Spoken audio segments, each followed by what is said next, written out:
someone stood up and was like, well, oh yes, well, that's all very well for you, but I'm an environmental charity and this won't work for me. Yeah. And I remember you and I looked at each other and we were like, well, I'm here talking about funding abortions and Simon's talking about, fundraising for counselling for sexual abusers. Think of two more unpopular causes, I dare you. And, if we can make it work, then you can make it work. People think the grass is always greener. You're listening to Simon Scriver's amazingly ultimate fundraising superstar podcast, talking all things fundraising, charities, nonprofits, and more.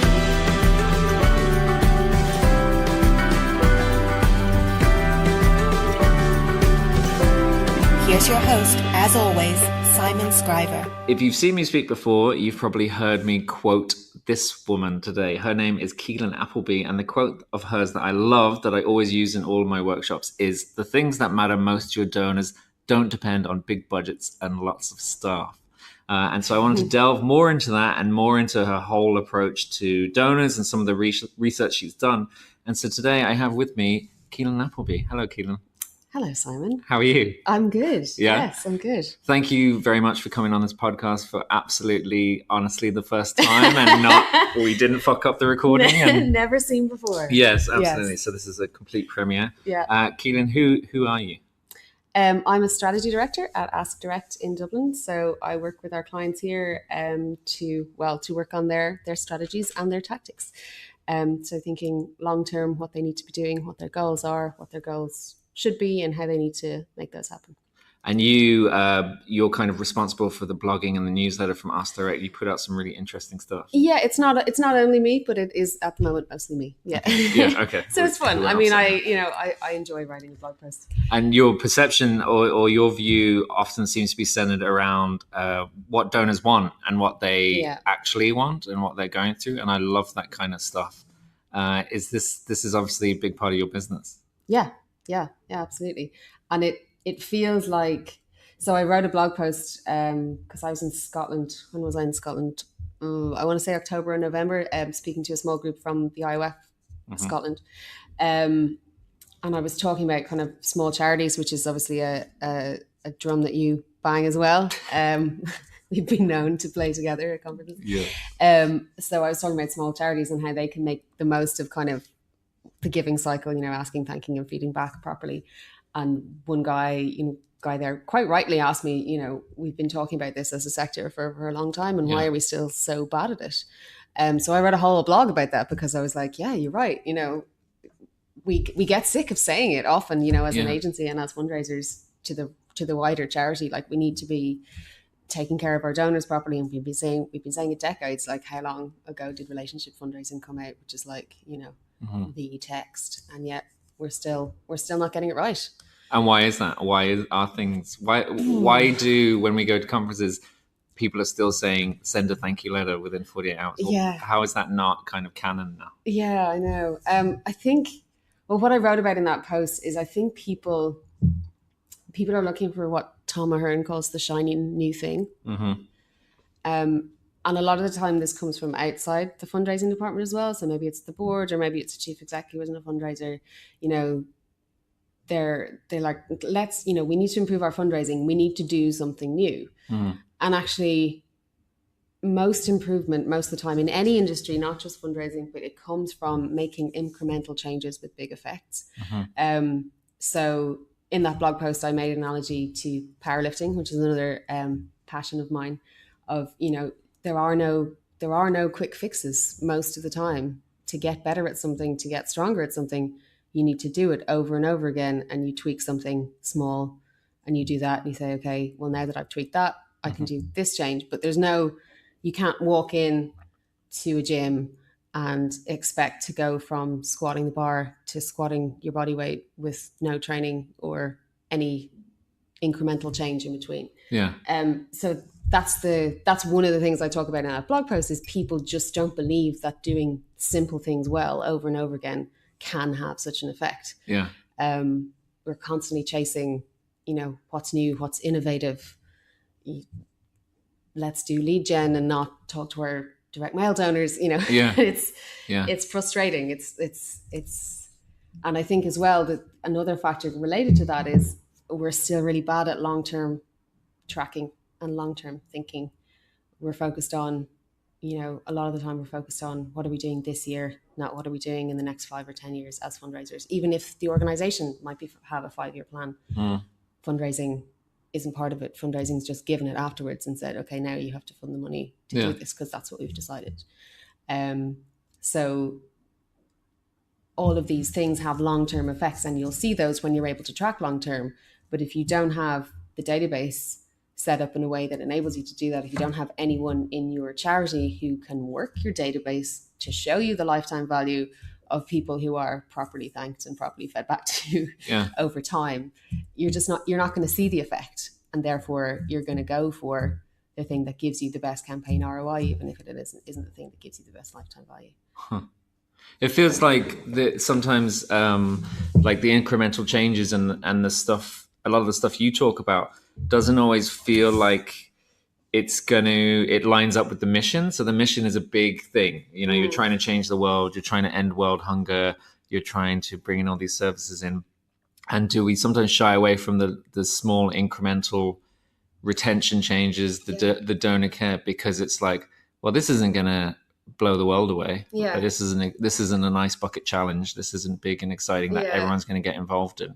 Is there like a misalignment with what you're doing well and what's working for you and your clients? Is it misaligned with what we feel is world changing? Yeah, I think so. I think that goes back to what I mean about the shiny new thing. It's like and bringing the mission into that as well makes sense. And often there is that kind of gap between the mission focused people in a charity and the fundraisers. And then there's also another gap a lot of the time between the people who work for a charity and what they think about their mission and what the donors know and think and believe and about the mission and are inspired by. And a lot of the time, you are not your audience. The type of people who work in charity fundraising are not the type of people necessarily who are responding to your direct mail, certainly. And a lot of the time, a lot of your other fundraising as well. So, me as a woman in my 30s, I might look at something and go, oh, that's, I'm not going to respond to that. But that doesn't matter. It's not me who's responding to that. It's my mother, it's my grandmother, it's my grandfather who are getting out their checkbooks. Yeah. So do you own a checkbook? I don't.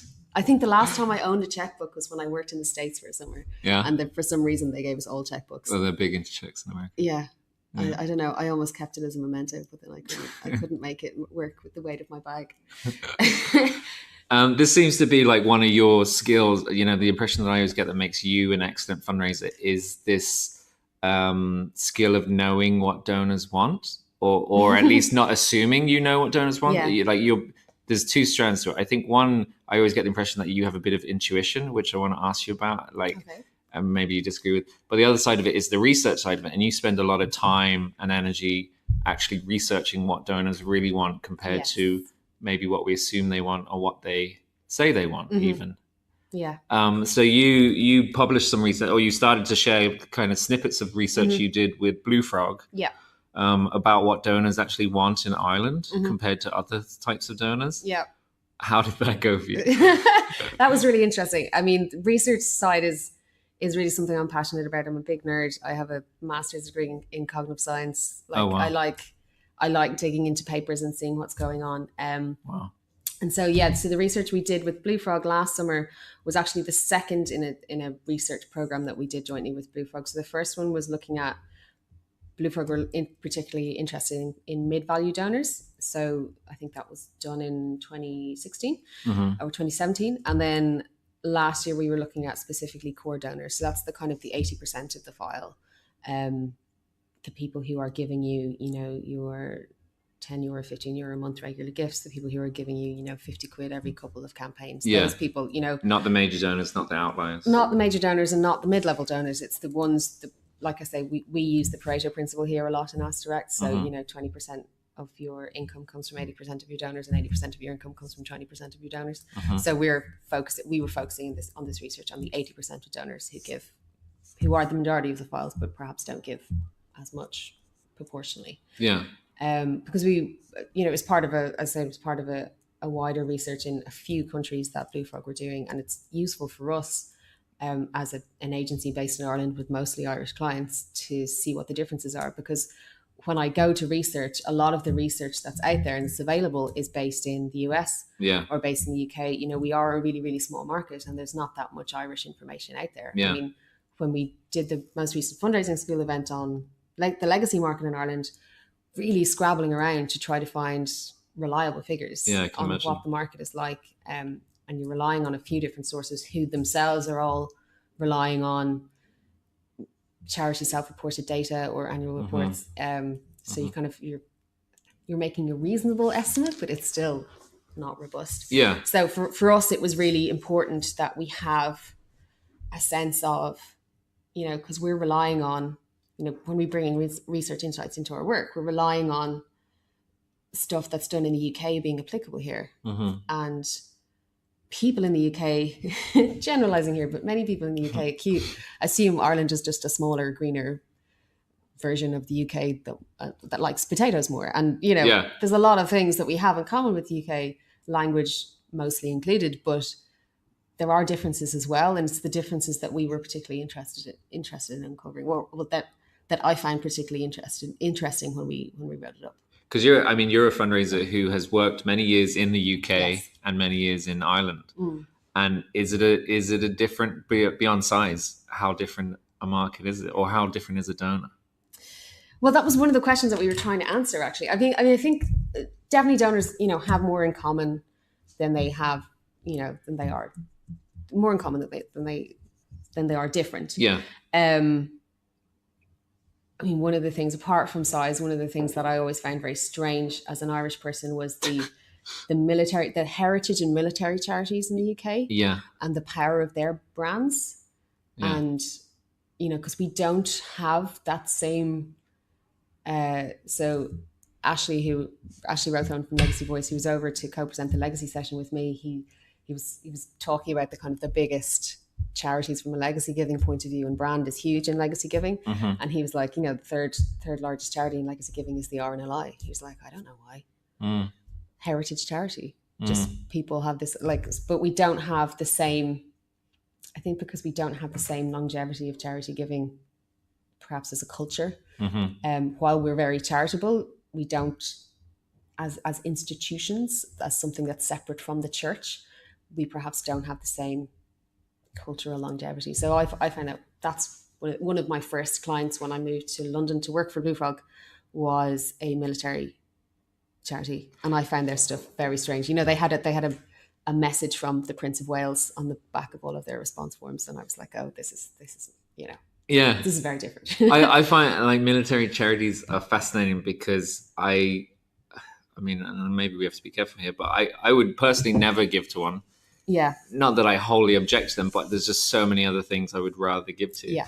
And just sometimes the way they're presented seems completely foreign to me because, yeah, I'm Irish. I grew up in Hong Kong and it's just, I've never kind of had that level of it. There's one charity whose logo, I'm not sure if it still is, and it was like a guy on a stretcher, like Help a soldier on a stretcher, Help for Heroes, yes. And he's giving a thumbs up. Yes. And for, yeah, I mean, I don't know how offensive that is to kind of laugh at that, but it was just so bizarre. You know, I've never seen, but for a lot of people over there, it really resonates. Yeah. And it means something, yeah. Do they look back at us? Do the English look at us and look at our church giving? Is that something that's foreign to them? Because we love the church. I don't think they think about us that much. Well, as the Brexit stuff has really shown. As the most recent events have shown. And as an Irish person living in the UK, when the original referendum was happening, and Irish people, by the way, have votes in the UK in general elections and in referenda. So, as as someone in a kind of, as an Irish person, you were in a really unique position as an immigrant and a foreigner who nevertheless had a vote. Very few of them did. It was a very, very odd place to be. But yes, no, I don't think the UK thinks about us all that much, really. But I liked what you said about the church, because I think that is possibly the perception here that, you know, Irish people are giving because of a religious sense of duty. And actually, you know, the religion, like what the research was kind of showing to us was the religion is in there, but it's more complicated and perhaps more subtle than stereotypes would suggest. It's not that people are giving because they're tithing to the church in a way, or they believe that Jesus wants them to. You know, it's not Irish people are quite, as much as a religion is a huge cultural thing here, it's not, we're quite reticent, we're quite self-effacing about actually our talking about our religious values and our religious beliefs, I think. And what came through in the research when we asked people about that, like why, and it was general, the kind of we started with general questions about their attitudes about charitable giving before we got into their attitudes about their particular charities. Why do you give to charity? A lot of the answers that came back had a religious influence, and it was the nuns always taught us that there are 4 pillars to your life, your family and your work and your social, what we would now call social justice, but they kind of called charitable work. And this woman who I'm thinking particularly of, she said, and I've always held to that. But then you would ask them, do you give to religious charities or do you go to church? And they would be like, no, once a year, Christmas, no, yeah. I'm not a believer anymore. Yeah. There was 1 or 2 people who said, yes, and this, I'm consciously choosing religious charities because they are aligning with my values. But most people, where the religion influenced them, it influenced them in their childhood, and they viewed it as part of a social duty that we all shared. And it was that view of it that came from religious ethos, but it wasn't that they were giving because it was a religious belief of theirs. If you see, there's a difference there. It's not because the church is telling you to. It's because it was part of your social, your social worldview to give to charity. To a certain extent, it's hardwired into you because you've been raised in that environment, or you've taken some of the elements out of that religious upbringing. I mean, if I think back to being raised as a Catholic, going to mass every Sunday, it obviously sticks with you, even if you turn your back on some of the church elements. Yeah, there's still that. That's still the way you were raised, and you can't shake that. A lot of people referenced school and how charitable giving was woven into school life as well. Now, obviously, the vast majority of schools in Ireland were and are religiously owned. And so you have things like, the Troker box at Lent was a school thing, and the Concern Fast was a school thing. And but I also remember the MS Readathon from primary school, like a lot of reading the Bible. No, I you can read whatever you like as long as you but you read the Bible. It down. I particularly like Leviticus. That's the funniest one. But that came through a lot as well, was that sense of, it's just something that we do as Irish people. That's what we should do. Yeah. So that's why I'm doing it. Yeah. So it's much more subtle than I think people perhaps from the outside. Like when you go back and look at the referendum last year, a lot of the foreign commentary and even some of the Irish commentary, and they should have known better, was like, whoa, this is so terribly surprising. Ireland is, 90% Catholic and they've just legalized abortion. Isn't that a shock? It turns upside down everything we thought we knew about Irish society. It's like, guys, have you been paying attention? Have you ever lived in Ireland or spoken to an Irish person raised Catholic? Like, it's much more complicated than that. It is. It can be very confusing from the outside, or when you try to explain it from the outside. I mean, if I think about my friends, my circle of Irish friends, I would say none of them are religious, and none of them kind of practice Catholicism anymore. But they all had church weddings. I think all of them except one had a church wedding. They all got their children baptized. Yeah. And that actually doesn't seem strange until you actually say it out loud or explain. It's like the other thing is Tato Park. This has nothing to do with religion, but that doesn't seem strange until you explain to an English person, our big theme park is based around potatoes. Crisps. Yeah. And so, there's that element. And I suppose that's part of this research, is that you're actually vocalizing it a little bit or putting it on paper. You suddenly realize, or you try and add it up a little bit. And I think it's helped us as well when it comes to, there was 5 charities who participated in the research, but it's helped us when we're shaping our communications for all of our clients, really. I mean, if you are a religious charity, what this research is telling us is you can dial it up a little more, even if your staff or none of your staff are really religious, but if you have a charity with a religious ethos, and if you have people who are working for you who are religious, then don't be afraid to put them front and center.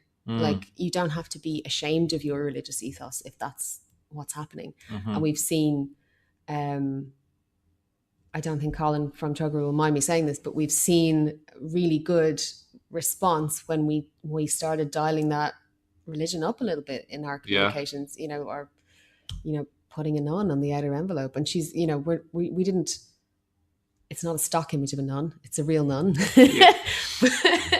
But, you know, she's out there doing the work, and we decided, okay, well, she's out there doing the work. Let's, you know, we have the backing from this research to say, okay, donors are comfortable with this. Yeah. But it's not American style, you know, if Jesus leads you, you know, we want you to pray about this. And if Jesus leads you to make a gift, it's not evangelical. And I think Irish people from this research certainly would be very uncomfortable with that. Yeah. But it's about being, you know, just, you don't have to hide it. Yeah. If it's there, use it. But then for our other clients, I mean, most of our clients aren't religious charities or don't have a religious ethos. It's about building that sense of, you know, it's not, we talk a lot about, you know, in fundraising, having that one-to-one conversation. You know, the letter is from one person to one person. And actually what this research is suggesting to us is Irish people they don't perhaps see themselves as just one person against the world. They see themselves as part of a community of people acting. Certainly these core donors do. It's different for major donors, and it's a little bit different for mid-level donors as well. But so we're trying to bring in more language about, you know, you as part of a community, as part of a group of people who all share the same values. And we're seeing some good responses from that as well. So where we're not just addressing the donor as a single person alone, trying to affect this change, it's saying to them, you know, you are a part of a group, a community. When you move outside fundraising and talk about movement building, and Damien's spoken a lot about this, you know, you talk about someone as part of a movement, as part of a wave of change. And people seem to respond to that. You know, these type of donors, you know, they don't want to be the big fish in the small pond. They want to feel like they're one of many. Part of something? Yeah. And I think it goes back to, you know, some of the research around social proofing and making donors feel like this is or tapping into the feeling they probably already have that this is the expected normal thing to do, but also adding to that. And it's not just normalizing, it's actually calling it back to values that we as a community share. Does that make sense? It does make sense, yeah. And it you know, it makes me think of the church again, because of a huge part of the church in Ireland is a community feeling. Like I even feel like I'm not necessarily thinking about my mom, but thinking about other people of her generation who still go to church. They maybe disagree with a lot of what's said or what's happened, but they go every Sunday or every day even because it's their community. It's their group. And none of us want to be lonely. Point about weddings and christenings is a lot of your friends probably are doing that, not because they fervently believe that they need a church wedding, but it's because that's what people in their community do. And that's what their local school is, where their children is a Catholic school. So yeah, it's, you know, as human beings, we have rituals, and rituals are very powerful. And for most Irish people, most of the time, the rituals that are most common and have the most meaning for them are Catholic rituals, because that's what we've all been doing for a long time. But I mean, I think I don't want to overstate the religious kind of conclusions from this research, because it was just kind of one of the many things that we kind of came out with. Yeah. I think it's just, it's always interesting to talk about religion, or you always kind of fall back because there's undertones of religion in everything. Yeah. You know, even if you think you're avoiding it. Yeah. You know, it's like a comedian who is now shunned, but said, it's like, what year is it? You know, it's 2019 AD. It's like it's still built around like Christ. Yeah. And so, you know, even when we change it to BCE and CE. Yeah. You made some of these calls yourself to the donors, so you actually had some of the conversations? Yes. So we had 4 people calling, myself and Edwina from here in Ask Direct, and then Amber and Honey from Blue Frog. And was there anything else how was that experience? How do you like talking to donors? Yeah, it's interesting. It's always good to have your assumptions checked. Yeah. And you have to be careful, you know, allow a little bit of silence, and they'll often fill it, you know, not just jump in there. You have to, these kind of one-on-one qualitative things, like we have a topic guide and we have questions that we want to hit, but it's very important to make the conversation feel natural. Yeah. And let the donor go where they want to go.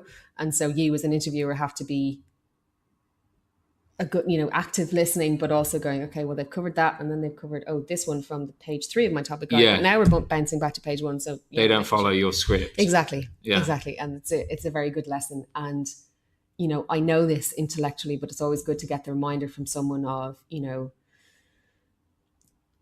these type of donors don't think as much about charities as we do.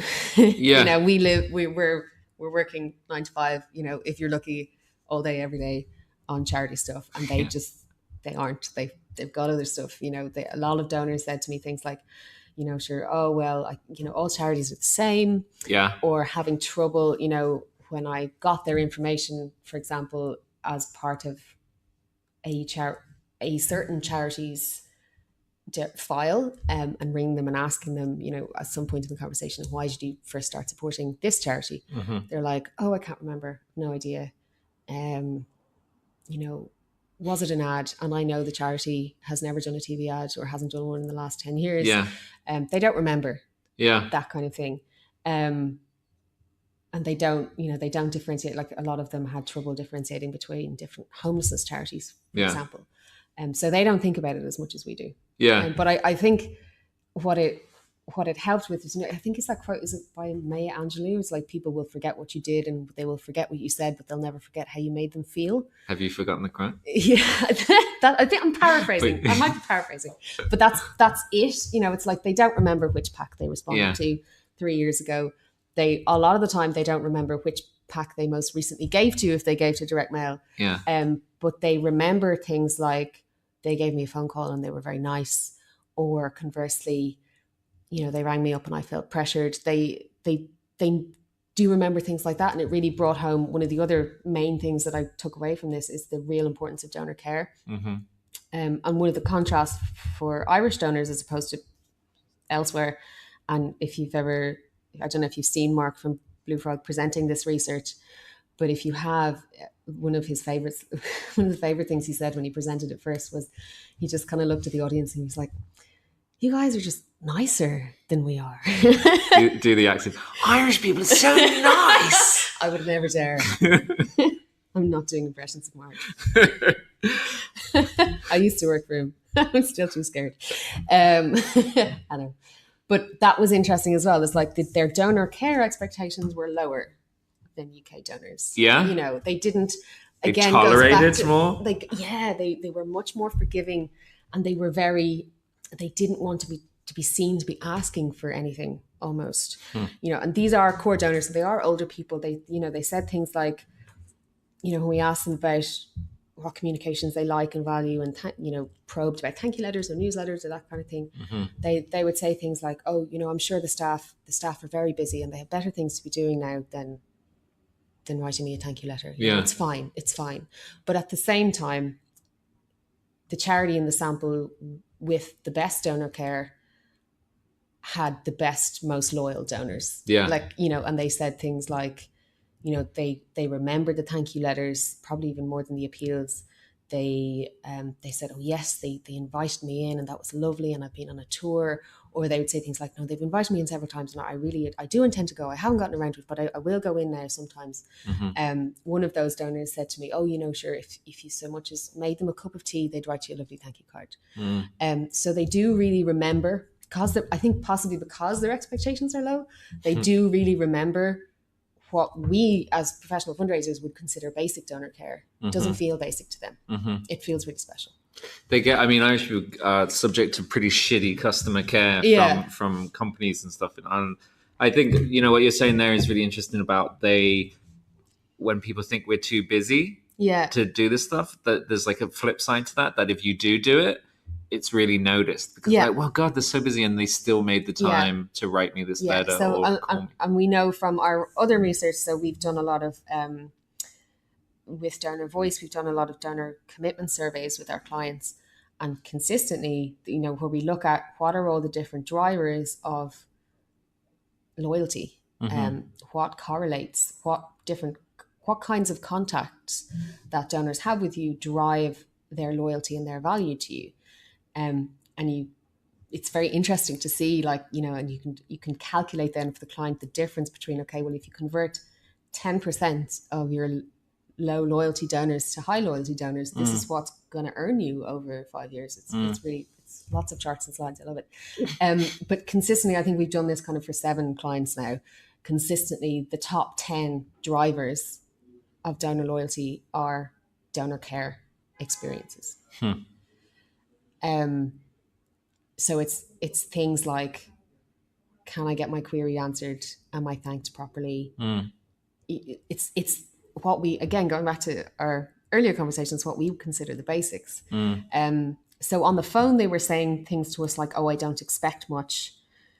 Yet they really remembered good donor care. And then from our other types of research, we know that good donor care experiences directly correlate with loyalty and value.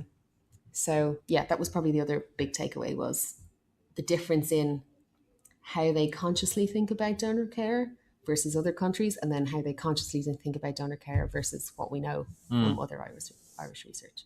Let me ask you this and bring it back to kind of the beginning where we were talking about small charities. And I've asked a couple podcast guests this recently because someone tweeted at me that about donor love and about donor care and all these things that we're always harping on about. And they were essentially saying that as you're a big organization, if you're a big organization, it kind of goes out the window because it's not possible.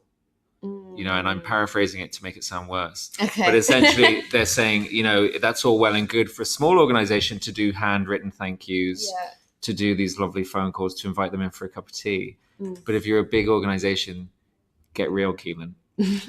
Why? What's your thoughts on that? I think it's a question of processes and priorities. Yeah, it's like, at what point in the growth from being a small charity to being a big charity did you decide that donor care wasn't as important as all the other snazzy things you could be doing? Why is that? Like, surely you have the research. Yeah, you might have to automate things a little more, but surely you have the resources to pick up the phone to a few donors, even if they're, the ones who gave 3 times more than you asked them for, or the ones who gave an exceptional gift. And I know from one of my clients is one of Ireland's largest charities, and they've made great improvements in donor care and thanking through really simple things. And if small charities can do it and large charities can do it, it's really a question of priorities. It's like, where are you? Why did you decide that doing this wasn't important when all the research and your donors are probably telling you that it is? Because your resources have grown as you've grown as an organization. So you've made a choice. Yeah. You've made a choice of where to put that. Yeah. You're always making choices. I mean, that's one of the things I try to get across talking about strategy. It's strategy is not only thinking about what do we need to do, but what do we need to not do? Yeah. What are we going to stop, start, change? Like, what are we stopping doing in order to start doing other stuff? Yeah. Because a lot of the times charities or people come and they have this idea in their head. They're like, okay, I want to do this big project. And you're like, okay, well, what's your budget? And they're like, oh, we're going to have to take budget from here and here and here in order to do this. Or they're like, we want to do this and this and this and this. And you're like, well, those goals don't really chime together. So which is more important? What are you going to stop doing so that you can start doing other? And so probably what's happened there is, what have you stopped? Why did you decide to stop doing that in order to do this other thing? That's probably not, like, I mean, I'm constantly flabbergasted by, like, we did legacy mystery shopping recently, which we'll be publishing a report on that on our website. And some of the responses were just like, you wouldn't even write that to. Oh, I'm thinking of one. First of all, only 2/3 of charities responded when they were asked to send more information on legacy. This is you mystery shopping them and asking for legacy. Okay. Yeah. So only 2/3 of charities actually sent us what we asked for. Okay. Which is depressing. Yeah. And then some of them who did respond, I'm thinking about a healthcare charity who run healthcare facilities. Yeah. In their letter back to our mystery shopper, essentially said, and I'm paraphrasing, but essentially said, just because you make a legacy gift, it doesn't guarantee you a bed. Yeah. So you're like, okay, that may be true, but I've said nothing. You. Yeah, thank you. I feel special. Yeah, thank you for bringing that up. Great. Like, there's some really, really bad stuff out there. That research isn't out yet? Not that yet. and the It's results coming of out. It's coming out. Yeah, we're Okay. working on it at the moment. It's going to come out end of this month or next month. Yeah. Yeah. Wow. That's Yeah. I'm But looking small. forward I to mean, the grass is always greener. I mean, you know this. When we presented at summer school the first time, and you know, I was presenting about where I work with ASN, which for anyone who doesn't know is an abortion funding charity, and Simon was presenting about his work with 1 in 4, which is, you know, for survivors of sexual abuse and perpetrators of sexual abuse and their families. Someone stood up and was like, well, oh yes, well, that's all very well for you, but I'm an environmental charity and this won't work for me. Yeah. And I remember you and I looked at each other and we were like, well, I'm here talking about funding abortions, and Simon is talking about, you know, fundraising for counseling for sexual abusers. Like, think of 2 more unpopular causes, I dare you. And, you know, if we can make it work, then you can make it work. People think the grass is always greener. I think Mary Caoileann wrote a post recently about arts fundraising, and you know, people say, oh, arts fundraisers, they have it all made. They get contact with those rich people and they have those lovely venues. They have it so easy. Yeah. And then arts fundraisers are thinking, oh, well, you know, we're not curing cancer or saving fluffy puppies. It's so difficult for us. Yeah. You know, everybody thinks the grass is always greener. Small charities, you know, and I've said this before, small charities think that they don't have the resources, and large charities think that they don't have the time, and everybody's wrong. Yeah. You got to work to your strengths, and you gotta make it work. There's a story I always tell about the cause always being greener, and it was a friend of mine who was working as head of fundraising for a children's hospice, and she took me around to see the hospice, and you know, you see all these terminally ill children. You see, you know, she showed me the room where they're laid to rest, where their family gets to see them for the last time. Showed me all those facilities, and it was just like just really beautiful. And I remember like being in tears. And I said to her, I was like, you know, this must be such a almost like a privilege to fundraise for. You know, it must be quite easy because people want to give to this. And she looked at me and she was like, yeah, but it's not dogs, is it? Yeah. And yeah, I think we're all kind of fall victim to that sometimes, is kind of thinking, looking at the challenges and the struggles as opposed to looking at what we have going for us, because we always have something going for us. Yeah, absolutely. And like, if you have, this goes back to your original question about what donors want. Like, if there's one thing I think we could do more of, is asking donors why they gave to us in the first place. Like, put a text box at the end of your donation process online, ask them why. And that they're like, because when I was volunteering for ASN, I was kind of the fundraising person on the board. I was the only one, and then thankfully we got an events fundraiser, a friend of mine, on there as well. So there was 2 of us, 2 of us against the world. But when I started, like, that was one of the huge things we started doing, was just asking donors, like, why did you give to us? And the answers we got back were not only really emotional and really touching, and, you know, really brought home the privilege of being able to fundraise for this cause and help the people we were helping, but it gave us content for future fundraising campaigns. And there's a campaign on Sophie, if anybody wants to Google Sophie ASN regular giving. There's a sample campaign on there where all the content was generated because we asked regular givers why they set up a regular gift to us. And that was the campaign. We only used their quotes. And it was the most successful regular giving campaign we've ever done. And I think it's still the most successful regular giving campaign we've ever done. So not only does it, you know, it brings home to you the importance of the mission of the work, it connects you with your donors, it makes them feel valuable and that you're interested in what they're doing, but it gives you a real insight into how you can shape your communications to speak to the value that they're telling you about. And it gives you free content. Like, what's not to like? Just ask them why. It's I mean, as an agency, you're an agency who writes a lot of copy, which is one of the hardest things in the industry. It saves you having to write copy, doesn't it? You ask people questions and they write the copy for you. Yeah. I mean, it helps. It certainly helps, you know, and using donor quotes, it brings home the sense that you're part of this community of donors. Like, it's social proofing. It does all these amazing things. And yet people are still afraid to ask. Fundraisers are still afraid to ask their donors why, or they just don't think about it. And that was one of the things that Ashley and I in the legacy session were trying to tell people that they need to do, is, as a legacy fundraiser, you need to get more stories from your people who have already raised their hands. And the easiest way is to ask them what their story is, ask them why they support you. And still so many people are afraid to do that. And it boggles my mind. Lovely. Okay, I don't want to keep you any longer, even though this is totally the first time we've ever sat down and recorded this. I think this time is better, though. Yeah. I can't remember the first time, but I think this time is better. Absolutely. That's right. So if people want to firstly find you, where do they find you? And if people want to find this kind of research and the stuff you're pushing out, where should people go after this? So I'm on Twitter. So that's Caoileann, which is not how you spell my actual name, but somebody stole that. So you can Caoileann was looking up to the sky there trying to remember how to spell her own Twitter handle, which is a bad sign of a Twitter handle.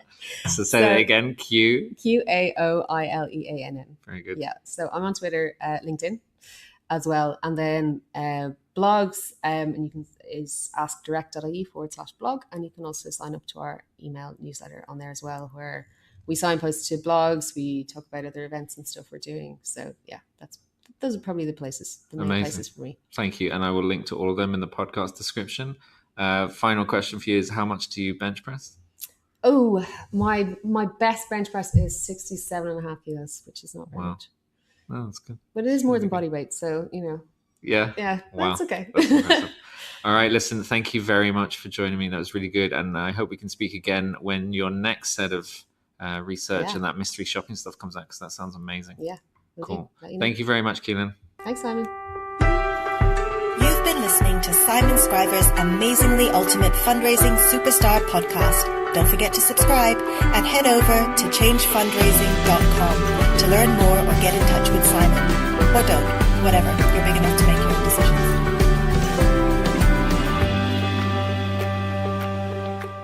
Hello, this is Morgan Freeman. For discounts on Simon's best-selling online fundraising courses, go to www.changefundraising.com/training and use coupon code podcast. Complete them in your own time, wherever you want. Get busy living or get busy buying.